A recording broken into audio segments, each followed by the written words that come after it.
Welcome back. Yeah, the day Another episode, C-Suite Unfiltered. We'll jump into this episode and pretend like we weren't just debating something or anything like that. We're going to start at the top here. Now, I didn't ask permission to share this, so I won't say the person's name. I don't think you'd be mad. I thought you were going to say something else. I was like, don't go there. Okay, now I know where you're going. Someone in Augusta got a Max tattoo. I know. Let's go. Why aren't you going to say his name, dude? All right, I'll say his name. This is Chad. He's one of the owners in Indiana. Well, praise you. So he got a Max tattoo. I know, dude. What are your thoughts? Crazy. Dude, he listened to the pod. Yeah. Actually, he said he was thinking about doing it before. Yeah. That was insane, dude. Yeah. I'm not necessarily going to condone that behavior, but that was pretty crazy. Yeah, I feel like we had to talk about it. I don't have any thoughts. Obviously, I shared them when you talked about the Anytime Fitness owners. Dude, I woke up and saw that, and it made me very happy. I'm not going to lie. I was having, last week was brutal because like my time clock would not switch after coming back from the turnarounds. So I was getting like 2 to 3 hours of sleep like every night, and I just could not sleep in. Yep. And so I woke up like, I think it was like Friday morning or whatever, and I was like, dude, that's so awesome. Yeah. So don't condone that. Don't recommend anyone do it. Please don't do it. But that was awesome. Yeah. Yeah. The Max tattoo. I think seeing it, I was like, all right, that's kind of cool. The idea of it, I didn't like. Here's what I didn't like when we were talking about with Anytime Fitness. I don't like that, hey, you're at training. Oh, yeah, they pressure and you're people. bought into this culture now. Yeah. Do you want to get a tattoo? Yeah. But doing it on your own accord, I think I'm more okay with. Yeah. So, yeah, it was just funny. What about like a QR code to get a free estimate? There you go. Yeah, but then what if your QR code gets hacked? It just goes to another. That's hilarious. Someone hacks your link. Someone hates you. They just get in there and like send it to some random. Yeah, that's hilarious. Then you have to like always put marker on it just to like mess it up. Oh yeah. So we don't condone that, but if you want to get Augusta tattoos, you know what'd be interesting is to wear a shirt, or I have a tattoo. But a shirt would be better because you need it bigger, and all it would be is a QR code to give you money. Send me $1. And just like to your like Venmo or like PayPal dude. Send me $1 and then just a big QR code. I wonder what you'd get if you like walked around a busy part of town or like at a stadium or something. People just like scan it, send you $1. That'd be interesting. Yeah, dude. Have you seen those? I only think about that because yesterday I made one for $5,000. Oh, that's true. The QR code. Yeah, that's cool. Yeah, don't if you go to mycandies.com / and just type in different words, you may find some Easter eggs. But yeah, we should actually. Okay, that'll be my non-financial advice. Okay, Never mind. Perfect. So yeah, Max tattoos, they're a real thing in Augusta now. People are branding themselves. Really, Max should just have a QR code on his chest because he took out the words because I know that's like hard to do on tattooing, and so he just put a QR code there, and then you scan it and you get a free estimate, dude. I'd probably just send it to my main website just in case. Yeah, I think I don't want to speak for Chad here. I was he a Marine? He's ex-military, So he's made the eating crayons joke. So he's the type that eats crayons and gets tattoos of Max. There you go. Yeah. Well, we had to talk about it from the top because we did talk about tattoos, and then all of a sudden there was one in Augusta. Yeah. Alrighty. Well, here is a collab that I never saw coming. Do you know who Theo Vaughn is? Oh, dude, him and Dave Ramsey. Dave Ramsey. Dude, that was crazy. Yeah. I listened to the first like 5 minutes. Okay. So there were some good nuggets in there. Yeah. I haven't listened to the whole thing, but I obviously saw some of the clips that went viral. I knew it'd kind of be entry level, so I knew I wouldn't learn a lot. I knew it'd be probably pretty hilarious though to have Theo like thinking about finances. Yes. But I didn't watch the whole thing because I knew it would probably be like a learning thing. So Theo Vaughn had Dave Ramsey on his podcast. I can't remember the name of it off the top of my head, but it's very entertaining. You're not going something weekend. Over the weekend? Maybe. I think it's over the weekend. Yeah, so I don't think it was necessarily the most educational, but there were some good nuggets throughout. Actually, very funny to see their banter. And it's kind of like Theo Vaughn. I feel like Dave Ramsey kind of comes across as, well, I mean, he's a Tennessee guy. He kind of comes across as like a Southern pastor dad type. Yeah. And then Theo Vaughn comes across as like the like hooligan and youth group. Like it didn't make sense, but it was hilarious. Well, anyways, this is a clip, so I will try to put it on the screen. I'm going to show it to Mike here. It was actually very interesting, so I'd love to get your thoughts on this. So these are the top 5 careers of the millionaires that you guys looked at? Yep. Engineer, well, what we found was what occurred most often. Okay. Engineer was number 1. The most often occurring among the people we surveyed that were millionaires was engineer. Number 2 is accountant. Number 3 was teacher, which is surprising. Number 3, management business. Number 5 is attorney. medical doctor didn't even make top 5. We couldn't figure out at first what these things had in common because they don't seem to have anything in common. What we finally figured out is all 5 of these are process people. You follow a process, a set of rules, and you learn the rules and you follow the rules. You know, if you're an engineer, there's only one way to build that building and it doesn't fall, right? If you're an accountant, it's not art. You don't get to make up how you do accounting. There's one way to do it. Teachers have a lesson plan they have to follow. Business has always a set of best practices.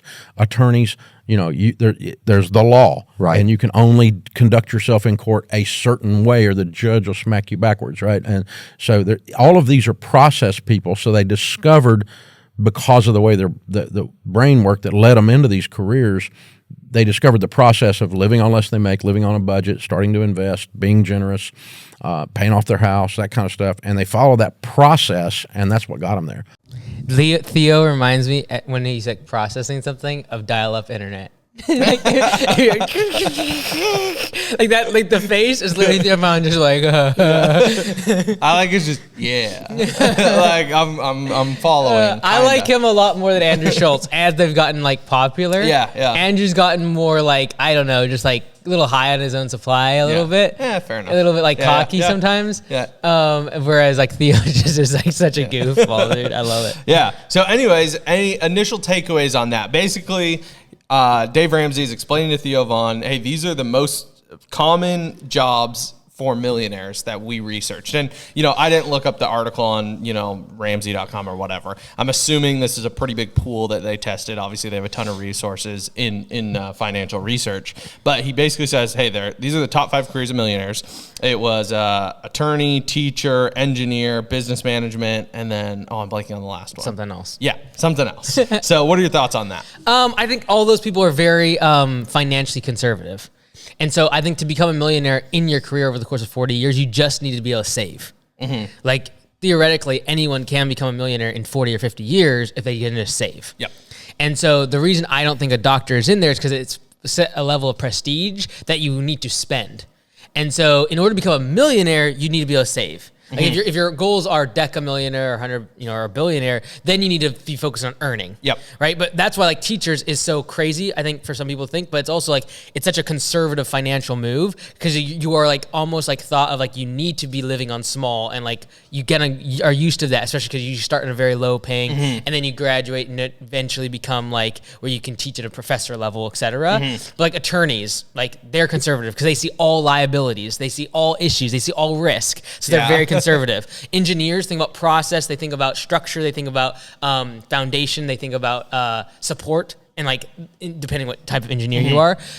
Like if you're a technical engineer and like software engineer, you're also making a lot of money. But in general, I think those are like educated realms of work that people are just very, very diligent about saving and mitigating risk. And I think to make $1 million over the course of 50 years, you just need to mitigate risk. Yeah. I thought it was interesting because I feel like obviously, you are an entrepreneur. Most of your brand and what we do with Augusta and your content is supporting entrepreneurs. But I thought it was interesting because you see that, entrepreneurship, business startups have like very high failure rates. And then it's like these kind of mundane jobs have almost an element of security to it. That's one thing I noticed is that everyone that he listed is like a requirement. They're almost recession proof, right? You're always going to need accountants. You're always going to need teachers. You will always need attorneys, and you will always need, management or managers. And once again, I can't remember the fifth one. So that was my takeaway is that, okay, so they've chosen a recession proof industry with low risk management. Yep. So I just thought it was interesting. What is your take on that? Given that you talk to entrepreneurs and maybe someone hears that and they're like, oh man, maybe I should go the traditional career path route. Yeah, no, like I think like the average entrepreneur, that changes all the time. It's somewhere between like $30,000 and $50,000 a year that the average business owner makes in terms of, so like theoretically, all those people make more than an entrepreneur. Yep. That's why the average entrepreneur is not a millionaire. I think though, if you're trying to become a millionaire in the next 10 years, you're going to have to focus on earning, right? If you're wanting to become a millionaire over the course of your career, like 40 or 50 years, those are all great occupations because they're steady. There's very little risk. You're always going to be needed. And most importantly, you service billionaires and millionaires because the attorney is my best friend. Yeah. A teacher, when you have kids and you're rich, also your best friend because you can go have them babysitted, like at a private school or at college. All these professions usually service rich people, and so they're more recession proof.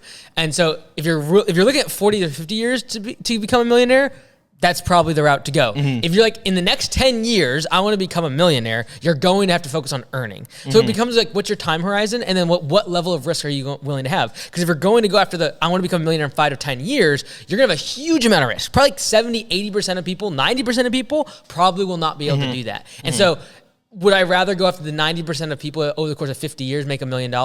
That's probably the safer route to go. Yeah, and I think one of my biggest takeaways is not necessarily from this specific conversation, but just in general thinking about it. Now, obviously, I think I fit in one of these 5 categories: business management, right? I am one of your managers inside of your business. You are an entrepreneur scaling up massively. You need managers, right? That's just the case.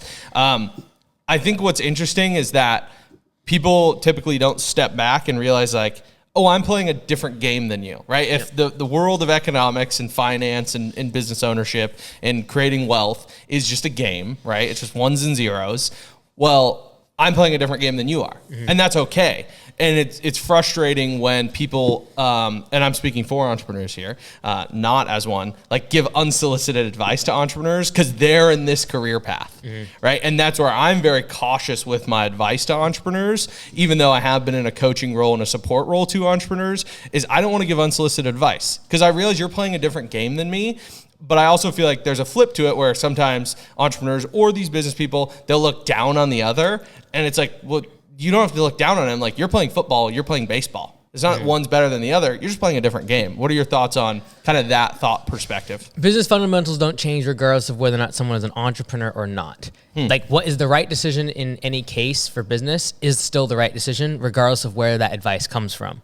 The difference is the stakes of the person that's giving the advice. So the person that does not own the business, the stakes are that if they are incorrect, they will look bad in front of someone because they gave bad advice. The person that takes the advice or the person that is the entrepreneur that is actually owning the business, their stakes are they will go bankrupt and in the next 7 years will have to live with that decision.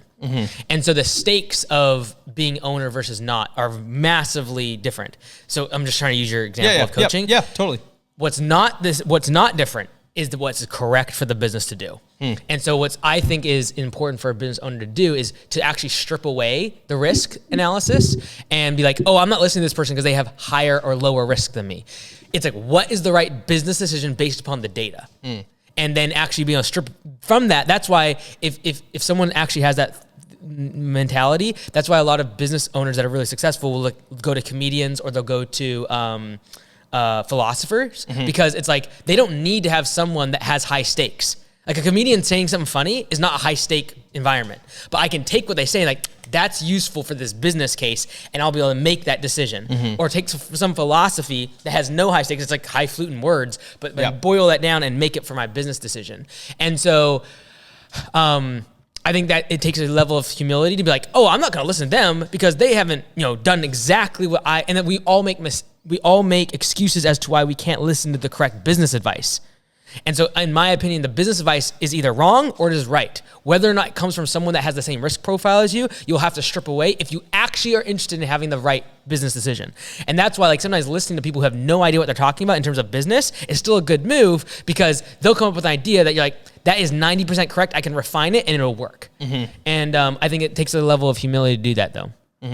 Now I want to almost like zoom in even smaller here. Kind of flowing off of that would be, how do business owners who are entrepreneurs and have that entrepreneurial spirit and fervor to like get better and push themselves and create more communicate effectively with an employee that just wants this?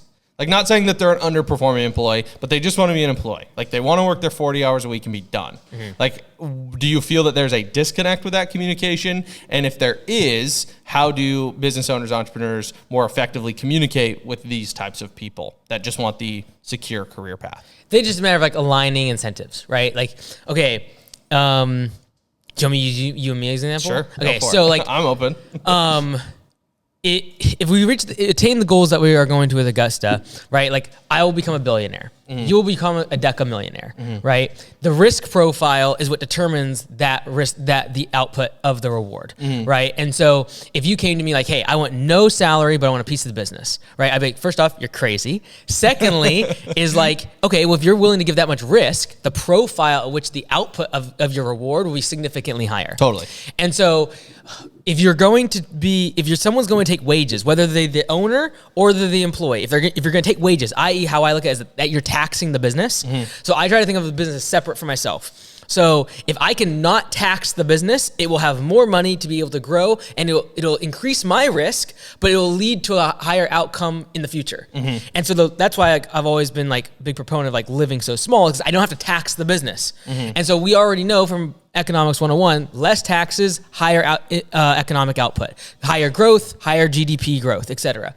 And so I know if I don't tax the business by taking money out of it, it'll lead to a larger outcome.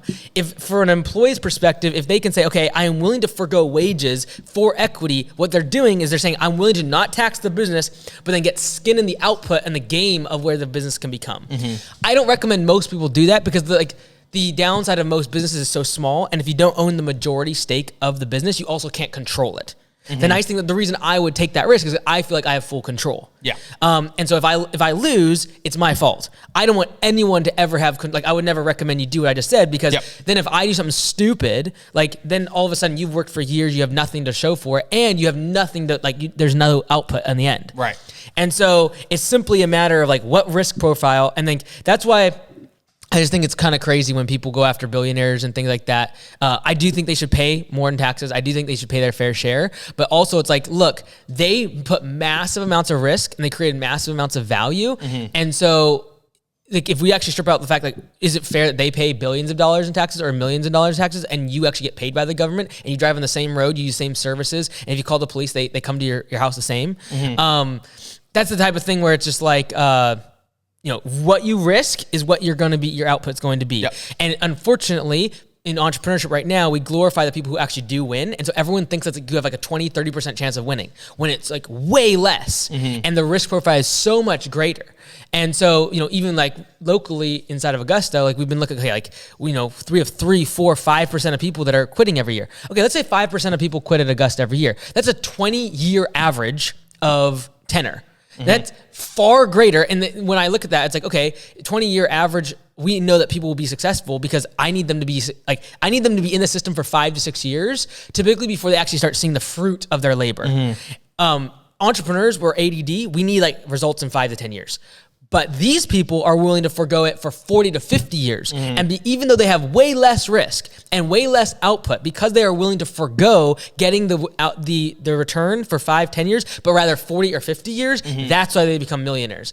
And so that's why sometimes these individuals, although they are less risk adverse and they don't have the massive output, because they simply just keep chipping away at it, they get to the outcome far more often and with higher probability than an entrepreneur that's trying to move at breakneck speed to get there in 5 to 10 years. And so I think that for the vast majority of entrepreneurs, there should be a healthy balance between these two things. I'm not going to try to build $1 billion business in 3 years, but I'm also not willing to wait 60 years to finally be able to retire and live off, what I've been working for. There is a healthy medium inside there. And that's why I always say, think in terms of 10-year swings. Do this for 10 years.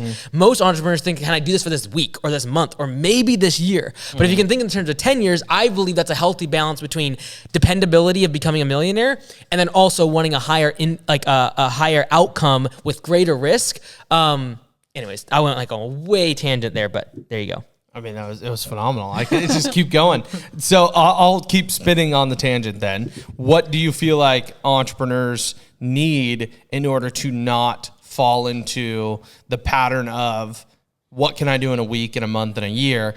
How do you feel that as a society for entrepreneurs, let's talk about the microcosm of society that is entrepreneurs, that they are going to have higher failure rates in the future because of the instant gratification society that we've created? That they want it now. They want it in a month. They want it in a year. They want it in 2 years. Most people aren't willing to do the 5 to 10 year swing. Yeah, the same reason that people stop going to the gym after 4 to 6 weeks in January and February. It's you were doing the exact right thing to get the result you wanted. You just didn't do it long enough. And so, unfortunately, because of Instagram and social media, et cetera, we do believe, even though like we will say, 5-10 years, but then like people quit in 2 years. Yep. I'm like, there's not going to be any results. There's likely not going to be any evidence of success for 3 to 5 years. Mm-hmm. And if you actually go into it with that knowledge, but not just the knowledge, but the actual, like, I am going to grind and not expect anything. I'm not going to tax the business. I am not going to take money. I'm going to do that for 3 to 5 years. Then I will wake up and see whether or not I can go from 5 years to 10 years. Because usually by 5 years, there's evidence and traces of success. Okay, like I've figured out the demand curve in Spring Rush. I figured out how to hire people. I figured out when to market and where to market. But like, if you don't wait 5 years, I don't believe you have any true ability to accurately weigh out whether or not you're even a good entrepreneur and whether or not you know your industry, because you haven't seen like enough cycles. You haven't been in the gym enough to know whether or not you're capable of losing weight, whether you're capable of lifting 200 pounds. Right. And so you're doing the exact right thing. And that's painful. Going to the gym is painful. Yes, you're sore and you can't walk. And it's like, it's weird and awkward and it's hard to sit on the toilet and all this other garbage. You're doing the right thing. Yep. Just keep doing it. It's just a matter of time. And it's not a matter of time. It's a matter of reps, right? Keep doing the reps. Don't sit around like, oh, it's a matter of time. I just need to wait 5 years. And Mike said, I see evidence of success. No, it's like reps. Like you keep going to the gym. You keep lifting heavier things. You keep pushing yourself harder. And that's all so painful. That's why most people quit the gym. That's why most people quit entrepreneurship. And that's why the failure rate within 10 years is like 90+% in entrepreneurship. So the question is, should they go become these people? I don't think that they're capable of it. I don't think the person that is that thinks that they need to be a billionaire in 2 years or 3 years or 4 years or have this $1 million business in 3 years that's profitable and running without them on systems, they're just not going to be the type of person that can go do one of these jobs. They just can't. And so the same way that an employee, in my opinion, should not be trying to be, I'm going to be an entrepreneur, I'm going to own a business. They are usually the ones that fail. Like they're trying to like live up to this like dream, like this aura around being a business owner. They've like fabricated this image in their head that they need to live up to. And the same thing is true for a business owner going back. They're like, oh, like if I could just have an employee, like I just work 9 to 5 and be so easy. They go do that and they miserably fail at these jobs. And I believe there is a hybrid for that person. And that is like, I'm going to dedicate 10 years. I'm going to grow incrementally 10 to 20% a year. I'm not going to double year over year because that's going to create massive amounts of stress, massive amounts of chaos, massive amounts of financial stress in the business. And so most of us aren't that patient. And that's why I believe so much in franchising, is because I believe it is the healthy medium between hyper growth and hyper scale, which 95% of people can't, like they just won't make it. And complete entrepreneurial freedom. Right. Correct. Yeah. Which freedom comes with like repercussions, right? Yeah. Like if we took all road signs away and all lights away and there was no police, we'd have perfect freedom and a lot of chaos. Yeah. And that's what happens with entrepreneurship. Yep. And then way on the other end is like someone who literally cannot think about a new marketing strategy. They cannot come up with new ideas for sales. They can't push themselves to add more services or think outside the box for off-season services. And so between those two is a happy medium. In my opinion, it's franchising, but unfortunately there's been bad actors that really got into that. And like with legal documents and like really mistreating franchisees. So that's like a big reason, like Augusta, like I want to make it where we get to 1,000 and then we do it the right way, in my opinion. Yep. And then hopefully other people are like, oh, like that's how we should run a franchise. And yes, it'll reduce your multiples from PE by like 80%. But it's the right thing for the owner. And if you do that, eventually it'll catch up. And I think over the next 12 to 24 months, like that's going to be this will be the reason why we hockey stick curve in terms of number of locations. It's like, okay, now there's enough evidence to prove that we are doing what is right for the owner, and then the results will follow. So, yeah, I think one commonality that I see, whether you are a successful career person or you are a successful entrepreneur, I think you can reduce it to just one thing: they're both self-disciplined. And I think that's where you're saying like franchise kind of allows this filter of self-discipline. Like, hey, like you don't have to be the greatest at marketing, but you also might need to like chill out on your growth plans of 200% year over year. Like use this filter to make sure that you have good, sound self-discipline. Would you agree with that or disagree? I would say it's like if you, using your analogy, funnel. Yeah. Like the funnel is not comfortable because you are pushing things towards one objective, right? And it restrains. It's constraining freedom. Whereas if you throw water just at the table, it'll go 100 different directions. Now, what that means is some water, 10% of it, let's say, will actually go further. It'll make more progress because it doesn't have constraints. But the outcome of the vast majority of the water, if thrown at the table, will go in all different directions, and the vast majority will not go towards the end result. Like if we're funneling the water. So the pain of constraints, the same way that if you're putting a cast on or if you're funneling water, the pain of the constraint is the outsized returns are usually reduced. Right? And so because of that, what I feel franchising is useful for is it puts constraints to have a greater outcome of the average success, but you are going to remove the outsized massive, like gazillion 1/9, massive fringe case. And so I believe that that's a healthier way to do entrepreneurship. And that is like, okay, 95% of people don't fail. Maybe 20% fail. I think that's good odds. Like if 4 out of 5 people can win in 10 years, I think that's good compared to 1 out of 10. And I think that's a better, path to choose in life, especially if you're providing for a family, to choose a path where, okay, I'm going to succeed 60 to 70% of the time over the course of 10 years versus 10%. And so I believe that's why moving to franchising is a good move. And then people get the constraint. Like if people figure this out in 10 years, that's why we don't have, people can move out of Augusta because if they use us for 10 years and they're like, okay, great, I got it, I'm nailed, I've got the directions, I've got the systems. Okay, then go do something else on your own. And then maybe you are that type of entrepreneur. You go build some massive thing. Right? But then you've used the systems and the constraints. That's why I believe people coming out of school, if they're entrepreneurial, 18 to 28, you do a 10-year franchise and you come up with all the systems and procedures. You're coming out at 28 years old, probably with a decently successful business, but you know all the systems and the constraints to actually build a successful business. And then if you're so outlandishly, incredibly 1% type person, then you go build a massive entrepreneurial business with massive risk and full freedom. And so I believe a franchise is the way to actually look at education, right? And so when I look at our $14,400 it costs to be part of Augusta, that is tuition. And if someone actually looked at it that way, they'd get through college in 4 years, they'd spend a whole lot less just joining a franchise. And they get way more business systems come out of that with let's call it a 60, 70% success rate after 10 years. And then they'd be able to go use those skills and then have full freedom entrepreneurially to do whatever they want. So I had 2 thoughts on that. Okay. Number one, as always, 2. Yes. Lee always has 2 thoughts. This is my thing. Always. I can never reduce it. I can never get it to 1. Never has it been 1. Never has it been 3. It's always 2 thoughts. It's always 2 thoughts.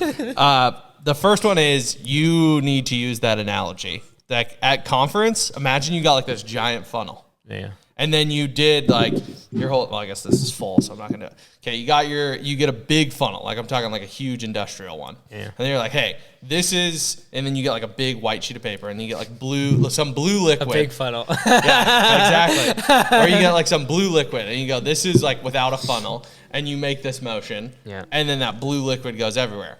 You get a big industrial funnel so you can make the same motion, right? Look at the spread. Yeah. But this is what 10 years of a funnel does. And then you see it with a red liquid, and then it's all in the middle. Yeah. What are your thoughts on that? Yeah, I'm a big fan of it. It's a good visual. I agree. The thing is, I have a shoe in the game because I'm a franchisor. Right. I believe massively in franchising. And so if we can make one Augusta the brand big enough, I believe that I can then evangelize franchising much more. Yeah. Because I really do believe it is the entrepreneurial education, the college education required, and it should be replacing business education in schools. There are so many people that get a business degree and have no idea how to run a business. And they actually get false confidence by basically going to business school that they can go run a business. And they still have massive failure rates. It's marginally better than independence. So you have independent, so if you look at success rates, the worst is if you just go start a business with no education, right? There is definitely a improvement if you get some business degree. You get some sort of formal education, right? Then franchising is above that, in terms of success rate. Okay. I just genuinely believe that people would be better served in 5 years of being in a franchise and learning real business versus 5 years in a business school. And if you could parlay both of them, this is kind of what my end goal dream is, with the education side, that's why the masterminds, MBA for entrepreneurs, etc. Or if someone's not in a franchise, be okay, I'm going to start a business and I'm going to do my MBA at night. That's what I did with Augusta. Yeah. Right. I did my MBA at night while starting a business. So it's very easy to parlay learning and formal education with business. Doing. And that's what a franchise should do. Is like you get coaching, you get training, you get education, and you run your business. And so like, I just genuinely believe people would be in a better spot in 5 years in terms of business if they ran a franchise from a franchisor that had good business education along with the other elements of just go run your business. Yeah. So like down the road, I will be on the path of like, don't go to business school, go join a franchise. And I'll have like a list of 50 franchises that I endorse based upon like their FDD being positive, blah, blah, blah. Like these are the ones I think that would work based on these industries. And here's what ones I recommend. Go for it. Right. And so like for now, it's like, let's try to be that for Augusta, go to 1,000. Then franchisors will listen and I'll start pushing for stuff. But anyways, I just really believe in franchising. Like, I did it with Anytime Fitness. I would never want to start a gym without it, without having like the systems, the training, all the education side of it, like the community. The community is huge, dude. Like I'm putting together this thing for the webinar on Saturday. Like the community is the reason you join a franchise. Yeah. Right. 100%. And like if you're gonna go to business school, your community is gonna be people that get drunk on the weekend and like are a bunch of reprobates. And if you can join a franchise, like you have a bunch of people that all have a common goal of growing a business and making a bunch of money. Yeah. Like seems that that's a better community to join if your goal is to make more money. Yeah. Like if you just want to have daycare, that's a different thing. But anyways. Yeah, that's fair. Yeah, I like that concept. All right, another item I'm going to throw at you here.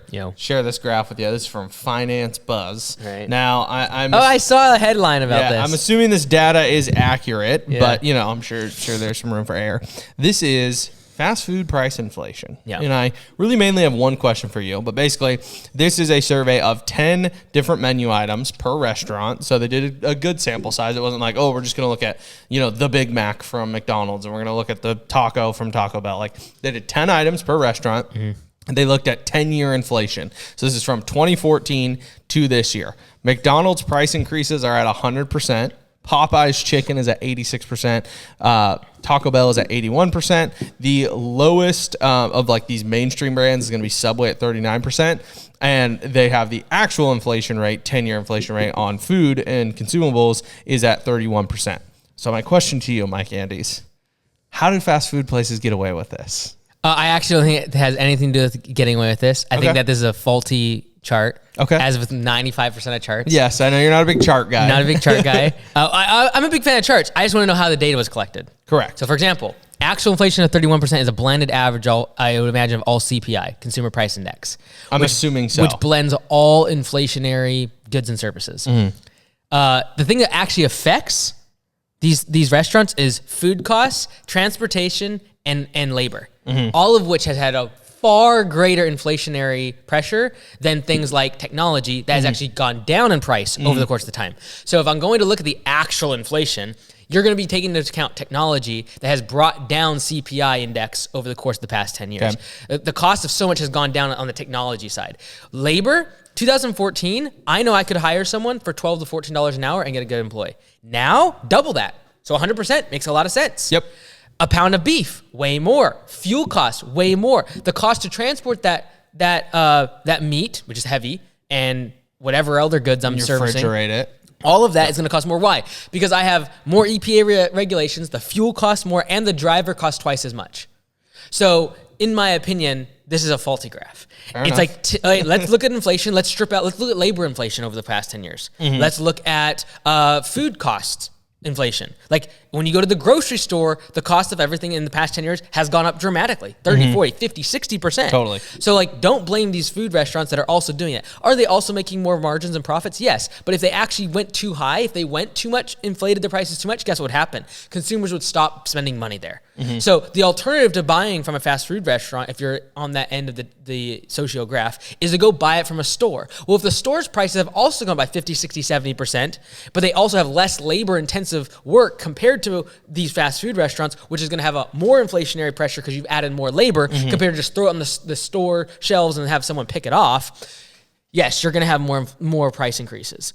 And so ultimately, this is what a free market does. They can get away with inflating their prices more than what inflation is as long as customers are willing to buy. So if you really have a problem with this, stop buying McDonald's and go shop at your local store.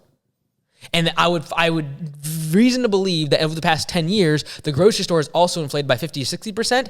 And so by having 60, 70, 80% inflation at these stores, it's because wages have gone up significantly faster, and it's more time and labor intensive to make the food and prepare it versus have raw ingredients on a store shelf. So faulty graph. I would say the actual inflation for these companies is probably like 40 to 50%. And that's why you see kind of like more like 50 to 60% is like that average of what they are inflating. And then you got companies like Starbucks that have such high profit margins, they've actually probably absorbed some of this.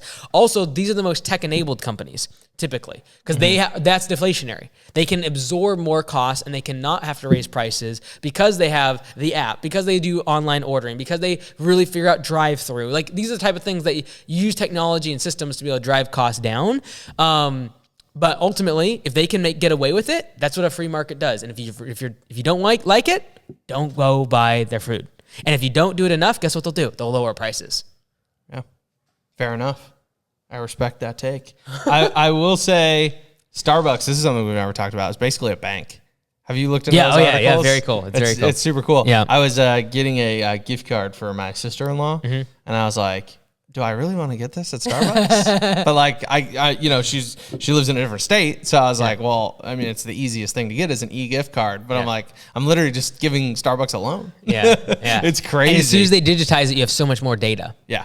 Right. So yeah, you can go and buy a Starbucks gift card. You can get up to I think like $500 on their website. Yeah. All you need is your email and credit card information. Yeah, that's all they care about. That's all we need. need. That's who's it going to? Yeah, dude. Who's the recipient email? Yeah, bro. Yeah.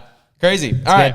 Good. Do you have any non-financial advice for the people? Okay, so my non-financial advice, whatever that was, my non-financial advice is go to mikeandes.com/webinar. Okay. And when are you releasing this? Can you release this sooner than usual? yeah. I can try to get it up today or tomorrow. Okay, yeah. Tomorrow. So I could get it up today. This Saturday, we're doing a live webinar, and I'm gonna basically break down the costs of joining Augusta, and I'm gonna break down the value of it, and hopefully you come to the decision that I did. And as we have finally passed the part where I believe everyone should join. And I think it'll become, we're adding more and more value. But there's several things that we're going to be over the next 6 months. I think it's like an obvious choice. And I'm going to do that. I'm going to sell it.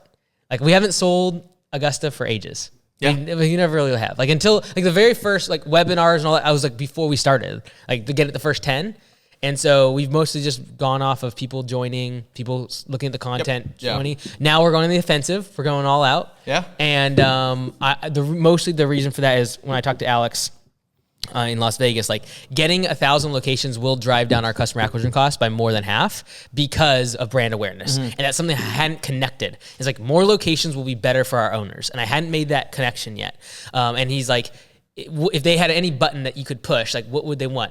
Would they want to get 2 customers for the price of 1, or would they want to have, hold time go from 8 seconds to 6 seconds at Command Center? I'm like, oh, that makes a lot of sense. So like, I'm going to focus on that. Right. Yep. Because obviously there's so many other things we're doing in terms of like adding Christmas lights and doing like winter stuff and like getting discounts and things like that. But like, those are all like little tweaks when it's like the big knob that everyone actually wants.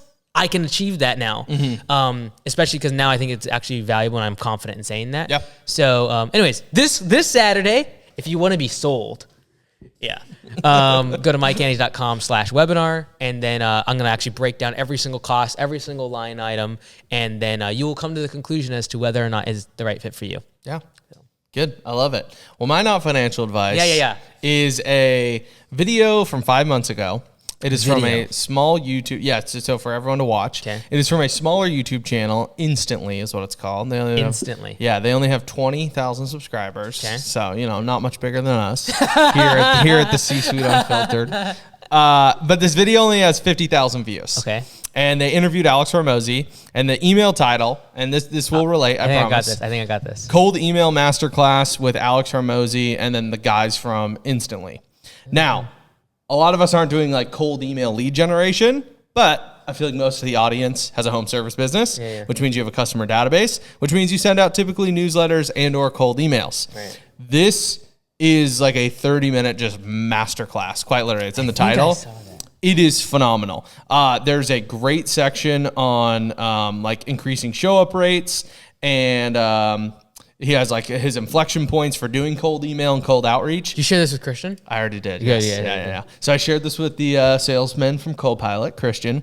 Just an awesome video. So I'll put it in the description if you want to watch it. We aren't necessarily in the lead generation cold email industry, Right. but we all have customer databases, and all of this education applies. Just a phenomenal video. Yeah, I would assume what they did, they got this interview with him because they promoted his book the most, his top affiliates. Yep. Yeah, that's cool. That's what they did. So that's like how it starts. He like thanks them for all they did for like basically no return. Right. Yeah.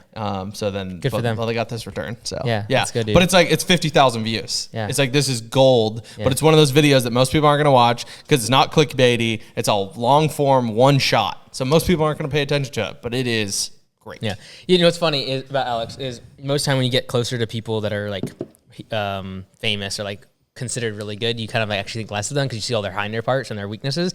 And although he has those, getting closer to him has only made me think of him higher. He's a one of a kind entrepreneur. Yeah. He is one of one or zero, one of zero. One of as zero, he would say. as his nose strip Yeah. says. Yeah. I would like to attain like the fact that like not necessarily like exactly his personality and things, not necessarily, but just that when people get closer to me, they actually think more of like my skills instead of being like, oh, he was all like, you know, what's it like all hat, no cattle type situation.